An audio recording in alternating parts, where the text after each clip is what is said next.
دا خو په دې اجتماعي مسایلو کې لکه د ساينس فورمول په شان د څنګه سل فصلو کې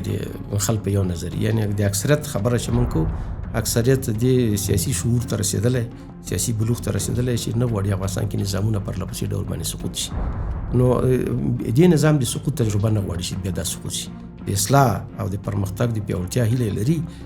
حتی یو شمېر مخالفین چې سیاسي مخالفینو کله چې پاکستان سره په تیر جګړه کې ټول دې نظام ته شا ودرېدل نو مخالفتونه پرېښول دا یو سیاسي بلوغ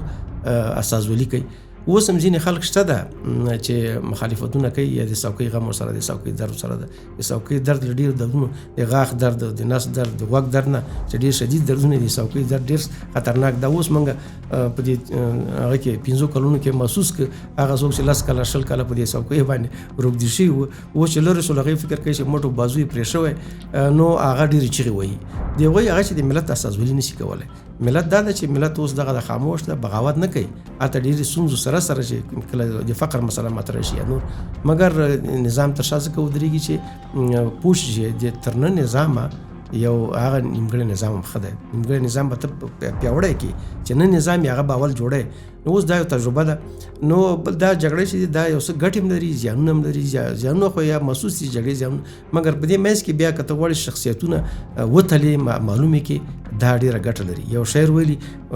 دې له خاطره چې دوست و دښمن معلوم کړي وایي چې ولیدم مجبور په لار کې پروت د سپلو سره مې هر یو په سر خود او ما په لار کې وزان دې ته غورځولی په دې چل مې د یارانو ایمان کوت نو دغه جګړه چې دا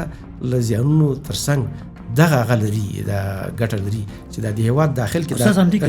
دغه فقط د جمله د هېواد داخل پنجابیان نه دي داخلي پنجابیان او د پاکستان هغه پټ تالیسټي دا درته معلوم کړي چې په میډیا کې څوک دي دا بیا ځینې دومره کمکل دي چې خپل عیب هم نشي پټولی راسن میډیا کې د پاکستان برید نه دی ملاتړ کوي په رسنیو کې وایي چې د ټي ټي پي او د داعش مرکزونه په افغانستان کې په نښه شوي ته څه ثبوت لري نه چا شپې بمبار وشو تر اوسه پورې یوازې د ملکي شهیدانو هغه تصویرونه نشر شوي نور هېڅ مستقلې منبع هغه نه دي تایید کړي چې دلته ټي ټي پي یا نور وسله والې ډلې شته